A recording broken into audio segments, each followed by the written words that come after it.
I was at the Leeds match on Friday night, and apart from the first 15 or 20 minutes where Steve Bruce and Graeme Jones got the tactics wrong, I thought for the rest of the match we matched Leeds blow for blow, and in fact we could have won the game.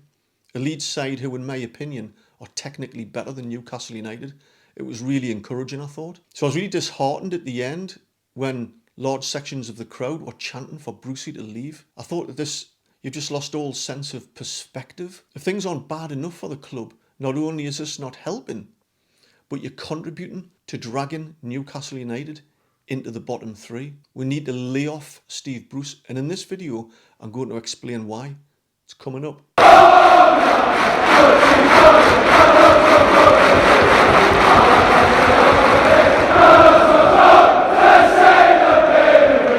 To start off with, I thought I would highlight where I think I share common ground with the majority of Newcastle supporters. And I firmly believe, like everybody else, that Mike Ashley is the reason that Newcastle United is in the mess and turmoil that it's in now. He has no sense of ambition in any meaningful sense. And over time, that's just sucked the heart and soul out of the club. In terms of Steve Bruce, do I rate him as a Premier League manager? No, I don't. Do I think he's the right manager for Newcastle United in order for us to flourish in the Premier League? No, I don't. Over the course of his tenure at Newcastle United so far, do I think Steve Bruce has done a good job? No, I don't. I share the same feelings as the fans of anguish, of frustration, of dismay, even sometimes anger at the type of football that we're serving up for most games. It's so hard being a Newcastle supporter at the minute. It's demoralising at times. Now, Newcastle is a unique club in a unique position with the type of owner that we've got at the moment. A normal club, in normal circumstances, would have an owner that has at least some modest ambition. And what would happen is, if the team isn't performing, isn't going in the direction in line with the club's long-term strategy, the owner would get rid of the manager and replaced with a better one. But we're not a normal club. These aren't normal circumstances. So Mike Ashley isn't going to sack Steve Bruce. There's no incentive or reason to sack Steve Bruce. He's also trying to sell the club, and at the moment he's in the middle of an arbitration process by taking the Premier League to court. It's going to be long and messy. So for another reason, he's not going to disrupt the managerial setup of Newcastle United. It's not going to happen. Likewise, Steve Bruce has made it clear that he's not going to resign. He reneged on his contract with Sheffield Wednesday to join his boyhood club, believing in his heart of hearts he can do a decent job here. So he's not going to resign. He's got his pride to think of. He's also got to take into consideration whatever financial contractual obligations he's held to. So Steve Bruce isn't going to resign, and he isn't going to be sacked. Another big factor we need to consider is who on earth would want to manage Newcastle United at this point in our history with a boss like Mike Ashley. I hear Eddie Howe's name being thrown around.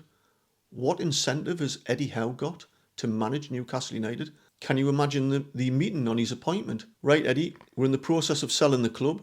We've also got no money to spend unless you can sell some players. Oh, and by the way, if results aren't going with you, we've got a toxic fan base who are going to be crawling all over you. Crack on. It's just not going to happen.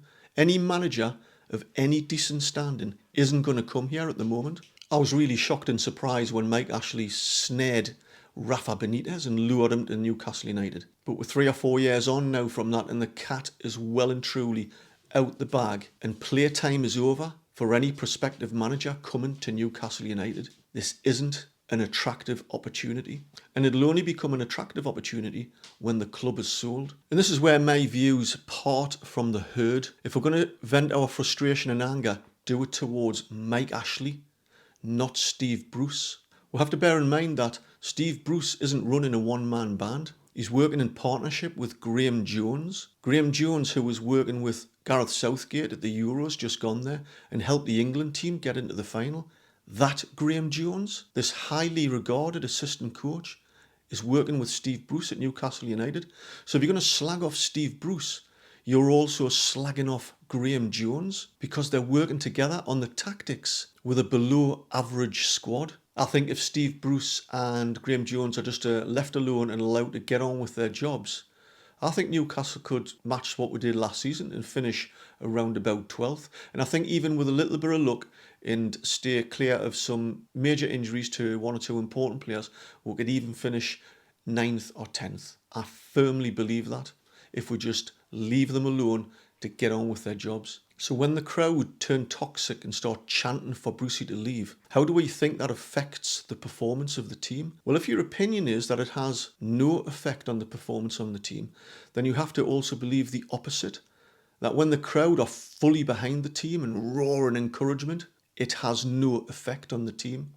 Well, that's not right. Or if you want to believe that getting on the team's back and shouting for Brucey to leave has a minor effect on the team, well, the opposite is also true, that when you're fully behind the team and singing and chanting and roaring them on, it has a minor effect. Well, I don't think that's right either. I think we'll have to agree that when the crowd is turning toxic, getting on the team's back, shouting for Brucey to leave, it has a big impact on the performance of the team. Players' confidence can evaporate, and that can lead to silly, unforced mistakes, which can get punished in the Premier League. Conversely, when the fans are right behind the team and singing their heads off, it raises the performance of the team. It gives them confidence.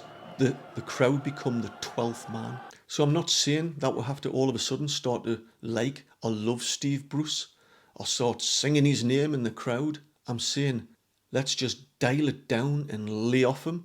Leave Steve Bruce and Graeme Jones to get on with their job in the best way they know how with the squad that we've currently got. We also need to get the flags out at the Gallagher end and get behind Newcastle United. Now, I'm ex-military, and sometimes I worked for officers who are neither liked nor respected, but you have to salute. But when you salute, you're not saluting the individual, you're saluting the rank. And it's the same here with Newcastle. Get the flags out for the club, not Mike Ashley. Get the flags out in support of the city, not Mike Ashley. I guarantee it'll lift the spirits of the team, and that means they'll perform that little bit better. On the 31st of January 2018, there was a huge banner across the length of the Gallagher end, and it said, "Don't ever give up on your club. Keep supporting it. It's your club, and trust me, one day you will get your club back, and it will be everything you wanted it to be." Newcastle United is bigger than anyone. It hurts, I know, but just keep going. He is only one man. We are a city, a whole population. Trust me. And if you don't know, Kevin Keegan said that a few years ago, and I thought it was really poignant. And I think to the effort that the fans went through to put that banner together, the time, the effort, the money, and now the fact that they don't want to put any flags up renders that particular gesture meaningless. Get the flags back out for the club, not Mike Ashley. Listen to what Kevin Keegan was trying to say. It's really frustrating supporting Newcastle United at the minute. I get it, but we'll have to separate Mike Ashley from the club. Vent your fury and frustration at Mike Ashley, but Mike Ashley isn't going to sack Steve Bruce. He isn't going to resign, and we're in the middle of trying to sell the club, and there's no manager, no decent manager, waiting at the wings, chomping at the bit in order to take over Newcastle. And if you do, you're deluded. So for all of those reasons, dial it back on Steve Bruce. Let's get behind the team.